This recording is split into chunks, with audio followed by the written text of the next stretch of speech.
nobody got no beef with Eminem. Ain't no rapper popping nothing about Eminem. Ain't nobody saying nothing. I'm not even gonna say nothing bad about Eminem. Cause way too much stuff rhymes with rock, alright? But Eminem don't even like his own mama. So Lord knows what he'll say about your black ass, okay? And Eminem's a white rapper. So his record gonna be on every station, the country station, the talk station. The black rapper's just on Hot 97. Now you gotta watch where you sit, everybody. You can't sit 50 then Ja Rule. You can't sit Jay-Z then Nas. Everybody gotta watch out for. You got the Olsen twins over there, so then you gotta put R. Kelly way up there.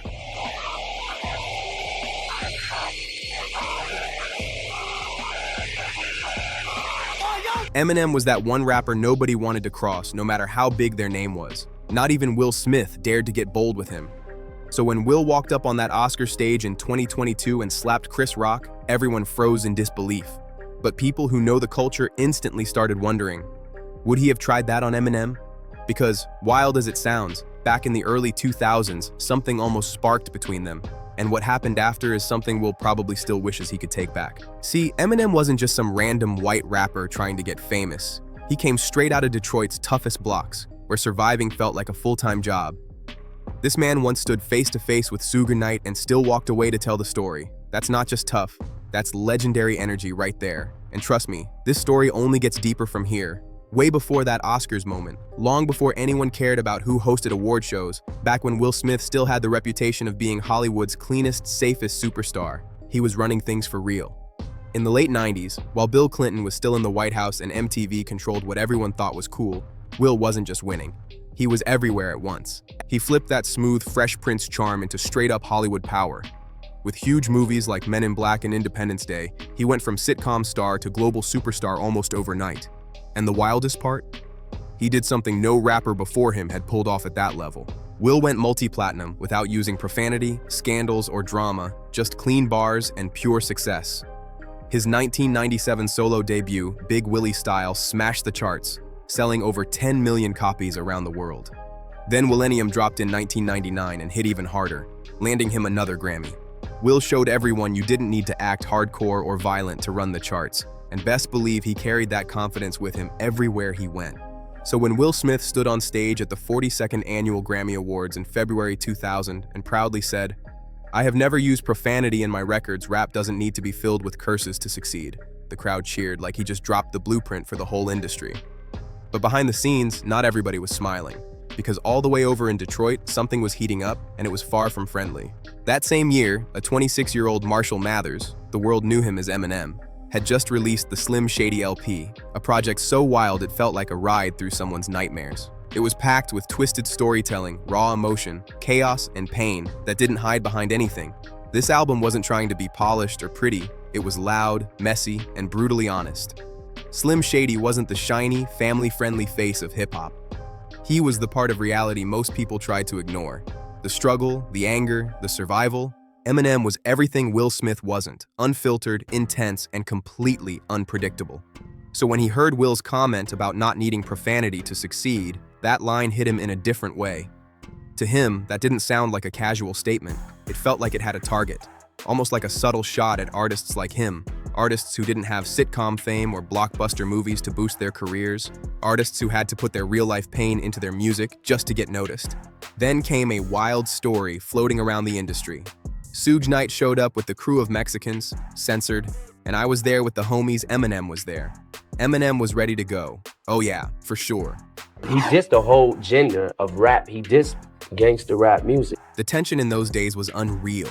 So in 2000, when Eminem dropped The Real Slim Shady, he fired back in the most public way possible. Right in the middle of that iconic beat, he spit a line that shook the room. Will Smith don't got an S in his raps to sell records. Well, I do, so F him and F you too. That bar blasted through the industry like a lightning strike. It was harsh, it was bold, and it shook the whole game the second it dropped. Radio stations panicked, trying to censor it. Parents complained nonstop, but the youth? They ate it up with excitement, shouting it word for word in school halls and playgrounds like it was an anthem. That line wasn't just a random jab. It was a full-on hit aimed straight at the polished, family-friendly version of hip-hop that Will Smith represented, and everybody knew it. Eminem's message was loud and clear. He wasn't here to play safe or follow some Hollywood-approved formula. But things went even deeper than just clean versus explicit. That bar cracked open a conversation about power, about who really earned their position at the top of hip-hop in the 2000s. While Will Smith was flying first class to movie shoots, showing up on red carpets, and living a superstar life, Eminem was grinding through chaos. He was dealing with lawsuits, staying alert through serious threats, battling addiction, and getting censored non-stop. He wasn't just making music. He was fighting through real struggles every single day. And unlike Will, Em didn't care one bit about playing by the industry's rules. Grammy popularity wasn't his mission. All he wanted was respect. That raw respect that comes from being honest, being bold, and surviving things most people never talk about. And with that one bar, that lyrical sneak attack, Eminem lit up something way darker. Fans started whispering, wondering if Will Smith might have actually been intimidated by him. People even questioned what would have happened if the two ever faced each other in person. I never killed nobody in none of my records. I don't use no profanity in none of my records, and still I managed to get up here. See, to Hollywood, Eminem looked like a joke at first. Some wild, loud dude with bleached hair yelling into a mic, a walking storm of controversy. Will, like many others, assumed he was just another shock value rapper who would crash and disappear. But behind the scenes, that assumption couldn't have been further from the truth. By 1999, in the streets of Detroit, Eminem wasn't moving off fame. He was backed by something solid and dangerous. His day one brother, Deshaun "Proof" Holton, wasn't just some childhood friend hyping him up. Proof was respected heavy on the East Side, a battle rap legend, and the frontman of D12, a crew that didn't just spit bars, they carried real weight in the streets. Proof wasn't there to play backup. He was the one making sure M was taken seriously in places where fame meant nothing and toughness meant everything. Proof wasn't just Eminem's friend. He was his muscle, his street translator, the one who gave M real credibility when he stepped into the rawer corners of Detroit. In a city where being in the wrong neighborhood with the wrong crew could end careers or even turn deadly, Proof made sure Eminem moved safely and respectfully. Thanks to him, M wasn't just welcomed, he was protected like family. But M's influence didn't stay locked in Detroit. In 1998, Dr. Dre made a legendary move that rewrote hip-hop history. He signed Eminem to Aftermath Entertainment. That deal flipped the entire industry upside down. Dre, already a heavyweight thanks to NWA and his Death Row Records era, had just found himself a new weapon. And with Dre's beats, business power, and deep industry connections, Eminem exploded from local spark to nationwide threat. Meanwhile, Will Smith had no idea what was forming behind the scenes. Under that wild, cartoonish, Slim Shady image, Eminem was becoming a strategic force, a man building one of the strongest networks and support systems in the whole music game. This wasn't just rap. This was structure, influence, and protection at a level most people never saw coming. By 2000, Eminem wasn't just rapping about problems, he was fighting through real ones. That summer, he got arrested after an altercation involving a pistol at the Hot Rock Sports Bar in Warren, Michigan. This wasn't some staged moment for cameras or shock value. It was real conflict happening in real time. Eminem was dealing with beef on the mic and serious trouble off it, and every move he made proved his life wasn't just music, it was survival. Not everybody is as happy as Will Smith. If you feel strong enough about something, then you might put a little before you say exactly what you're saying. Then in 2002, the empire leveled up. Mixtape beast from Queens named Curtis 50 Cent Jackson signed a joint deal with Eminem's Shady Records and Dr. Dre's Aftermath. This wasn't just music anymore. This was a full-on takeover, and the streets felt the pressure instantly. Eminem brought 50 in anyway, no hesitation. And with Dre's budget and Interscope's heavy influence, they built a straight-up powerhouse. G-Unit, Shady Records, and Aftermath turned into a triangle of strength that could end careers or shield their own with scary accuracy. So when Eminem snapped on a track, it was never just one voice. There was a whole army standing behind every lyric. Behind every bar stood Dr. Dre, 50 Cent, Proof, D12, Jimmy Iovine, and a lineup of strategists, legal muscle, and behind-the-scenes experts. This wasn't just rap, this was calculated movement on a whole different level. But Eminem's biggest test didn't happen in a studio. It showed itself in the shadow of Death Row Records. Suge Knight, the infamous co-founder, wasn't just a name whispered around. He was a real presence with a serious reputation, known for his connections and his intimidating history. In the early 2000s, Suge had the whole industry nervous. Even major executives didn't want to be in the same building as him. But Eminem, he didn't flinch for a second. According to Compton rapper The Game, one night Suge and his crew rolled up, lights low, the energy instantly turning cold. Suge walked in uninvited, rolling deep with his usual squad. People panicked, some walked out, others stayed silent, hoping nothing would escalate. But Eminem stood his ground like he wasn't scared of anything. He was ready to throw hands if it went there, no hesitation. And 50, who knew the streets better than most, stood right beside him, backing him up without blinking. That moment meant something huge. I don't have the accolades that connect to the performance of my music. I don't have the trophies that match how big the actual records are. The one Grammy I have is for Crack a Bottle. I couldn't even have that without him. You know, and that's why I have so much value for him, not just in my career, just in my life, because he's a guy that, one of my best friends, because I can trust that he's going to be honest with his constructive criticism when it's time to listen to the music before it goes out. He's the only person that did things that I wanted to do. He had the Marshall Mathers LP with 23 million records sold with flags all around the plaque, and I was like, yo, I want that kind of. Suge Knight built his whole empire by making people fear him, but here stood this white kid from Detroit who didn't just talk tough, he had the mindset, the team, and the heart to back it all up. And here's the twist nobody saw coming. Most fans thought Eminem's security was just regular bodyguards hired for shows and red carpets, but behind the scenes, things ran way deeper than anyone imagined. According to people familiar with the streets, Eminem's protection wasn't just a group of hired suits. There were serious alliances involved. Word was he had ties to Samoan crews in Los Angeles, groups known for loyalty, strength, and sticking together through anything. Some say M was paying for protection, maybe so, but this wasn't just security. This was real muscle with a solid name out west. They were known as the Samoan Army, a crew that had been active in South Central LA since the 90s. Built strong, disciplined, and loyal down to the last breath, these guys made sure Eminem moved safely anywhere he went. They didn't just keep him safe, they made him untouchable in ways most fans never even heard about. Meanwhile, Will Smith was living in a completely different world. By 2001, he was front and center in Hollywood, starring in blockbuster movies, hosting major award shows, shaking hands with diplomats, and taking pictures with presidents. His image Eminem was the one rapper nobody and wanted every move he made was carefully planned through teams of agents, publicists, and billion-dollar studios who protected his brand at all costs. So when Eminem took a lyrical shot at him on a track, Will stayed silent. And honestly, that silence was the smartest choice he could make. By that time, trying to beef with Eminem wasn't just stepping into a rap argument, it was poking at a whole machine. A machine backed by Dre's sharp strategy, proof street grounding, and 50 Cent's rising influence. Empire-level Eminem wasn't just a rapper anymore, he was a whole fortress with real backup behind him. Will Smith understood that clearly, because by this point it wasn't just about clever bars or catchy hooks, it was about who had real power backing their words, and who didn't. To the public, Will's Grammy speech sounded harmless, like a clean-cut artist spreading positivity in a genre often blamed for promoting violence. The media praised him, parents celebrated him, and the industry treated it like a moment of inspiration. But behind the scenes, things were heating up fast. Eminem wasn't cracking a smile at all. People connected to Interscope and Aftermath would later admit that Eminem took that comment personally, like it was aimed right at him. And to M, this wasn't just some debate about clean lyrics. This was a fight over control, over who got to shape the culture and who got pushed aside.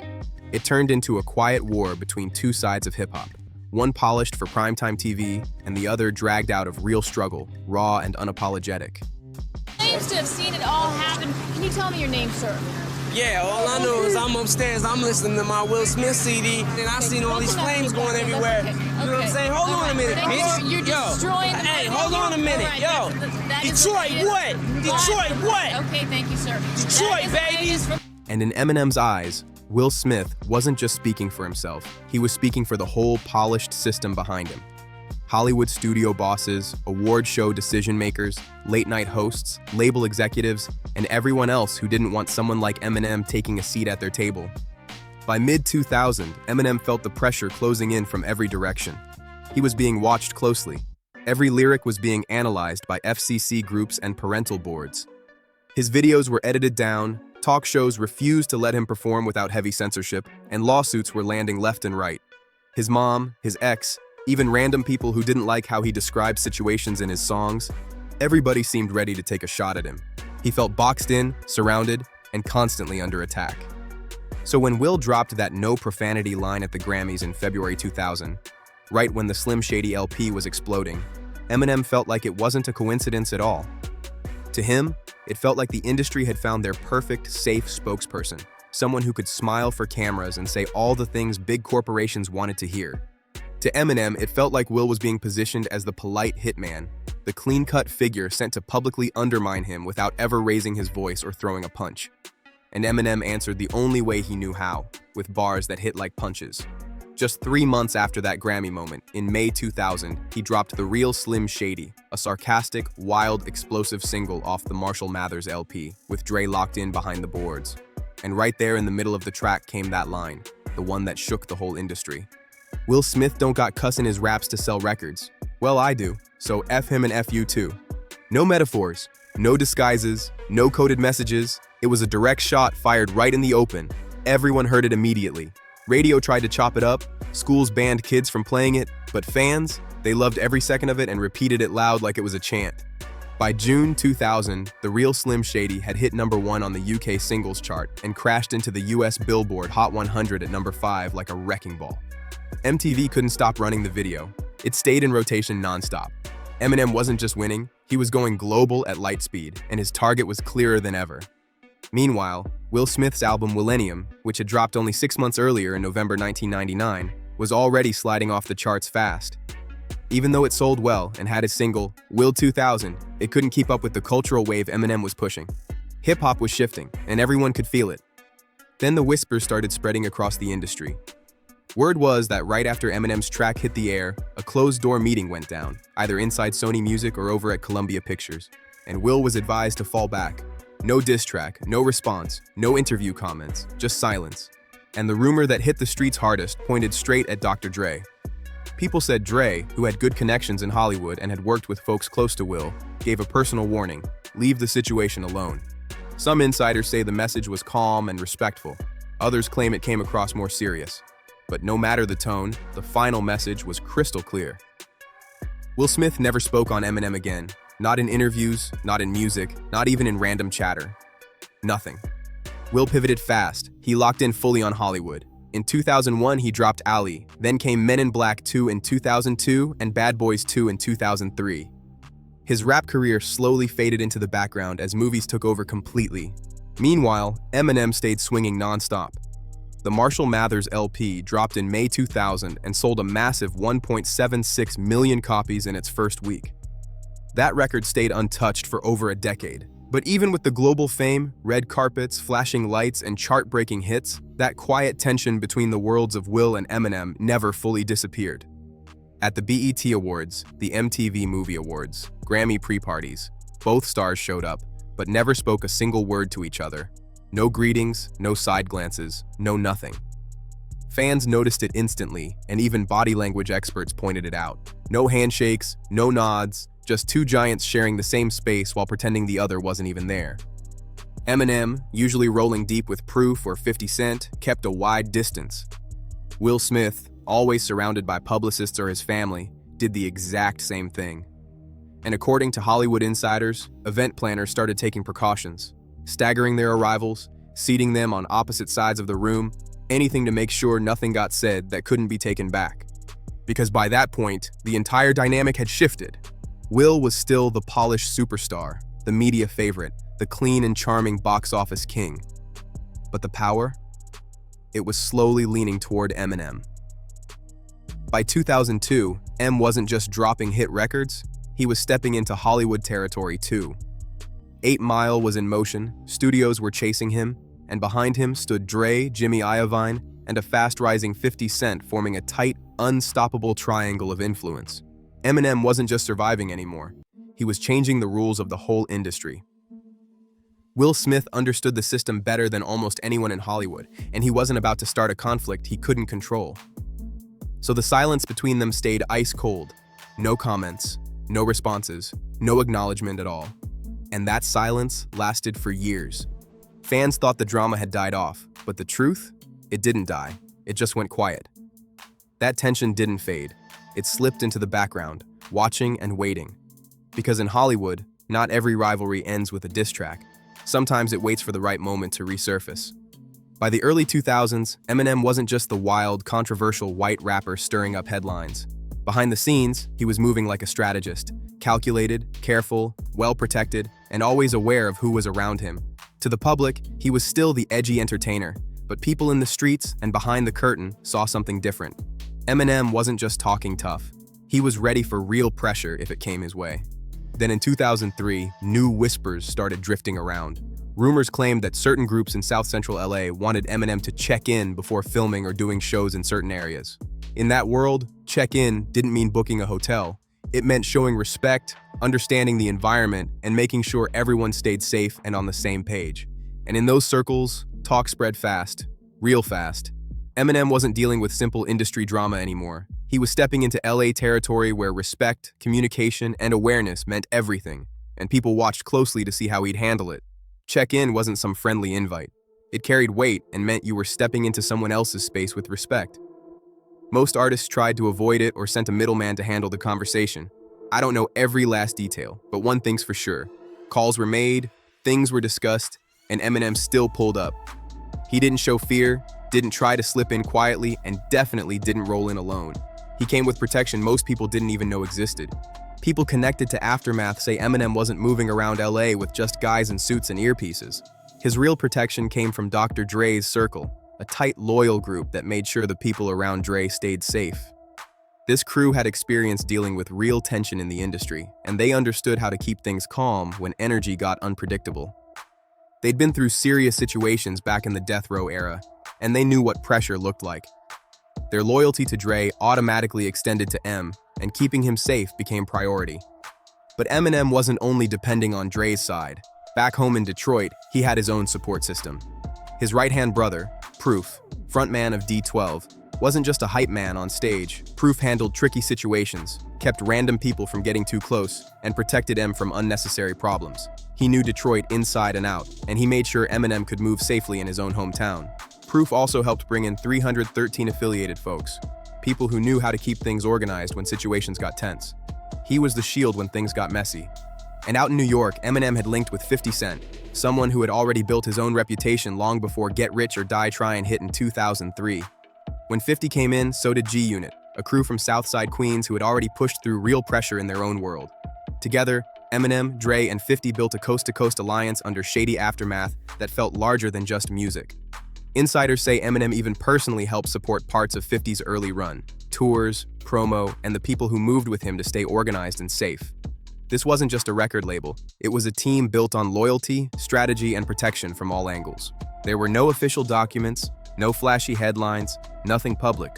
But in a 2003 Hot 97 interview, 50 Cent made it clear. Eminem believed in me when nobody else did. He didn't just rap with me, he protected me. That said everything without saying too much. After that, Eminem didn't move solo anymore. Whether he was at an award show in LA, a packed party in Miami, or a media run in Chicago, his movements were layered. Yes, there was private security, but blended within that were trusted allies from different places who made sure everything stayed smooth and safe. Real ones knew Eminem paid attention to everything around him. He had watched what happened to Tupac, saw how fame mixed with street tension could turn deadly if you didn't have the right structure behind you. So he adjusted his whole approach. He moved smarter, planned better, and built himself a support system that could actually keep him safe. By 2004, his label wasn't just a brand. It was a fortress with real protection. That year, during a show in LA, word spread backstage that a known West Coast group had slipped through security. Maybe they were testing him, maybe it was just curiosity, but witnesses say they left quiet and fast after running into more than just the regular event staff. They were met by Dre's Samoan allies and Detroit support that had flown in specifically for that night. Eminem wasn't moving like an easy target. He was surrounded by people who made it clear things wouldn't go left without consequences. M had built steady alliances across hip-hop's 3 toughest cities, Detroit, New York, and Los Angeles. And he moved like someone who understood real danger, not just studio arguments or rap competition. Even in his music, you could hear it. Tracks like White America, Till I Collapse, and Like Toy Soldiers were filled with metaphors about pressure, loyalty, betrayal, surveillance, and the heavy responsibility of being a leader while others watched closely. His fear in those songs wasn't fake. It came from real life, from understanding how fast things could fall apart if he wasn't careful. Will Smith, protected by agents, publicists, and billion-dollar studios, never had to navigate anything like that. But Eminem, he had learned how to survive in it and even thrive in it. By 2005, people were still debating, was Eminem just an intense artist, or was he operating on a deeper level? But anyone who had crossed paths with him, rappers, executives, or people who moved in tougher environments, already knew the truth. Eminem didn't just rap about being ready for conflict, he actually moved with support you never saw coming. So the big question, why did Will Smith even bring up Eminem's name in the first place? Some believed it was jealousy, others thought Hollywood pushed him to speak up, telling him to clean up hip-hop and protect his polished image. But here's where everything flipped and backfired in the worst way for him. Eminem made Will Smith look old school in the worst way. He turned that clean, friendly style into something that seemed soft, and even worse, he peeled back that Hollywood smile and exposed something that looked a whole lot like fear underneath it. When Eminem pulled up to the Grammys wearing a Free Yayo shirt, that wasn't for TV cameras. That was a straight message aimed at the streets, not the suburbs.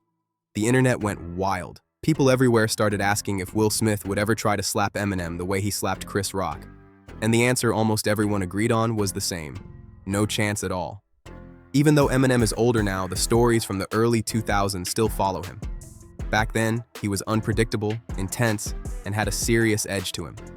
Some insiders even say he once chased down a Detroit DJ who refused to play his songs, allegedly with a weapon in his hand. No charges, no proof, but the whispers never faded.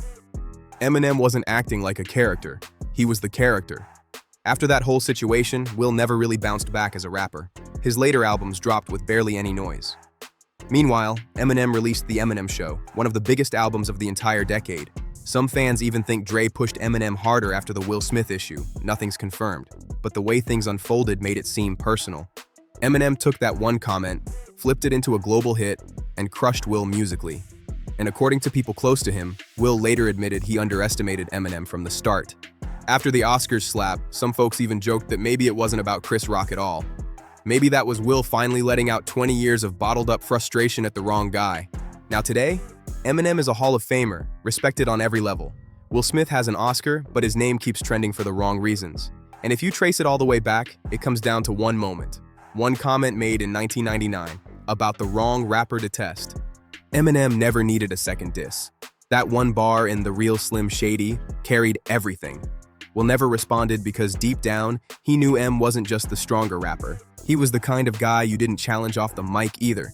Some beefs burn out quick, others stay quiet for decades. This one, it ended before it even started because sometimes one bar from Eminem is enough to shut the whole situation down.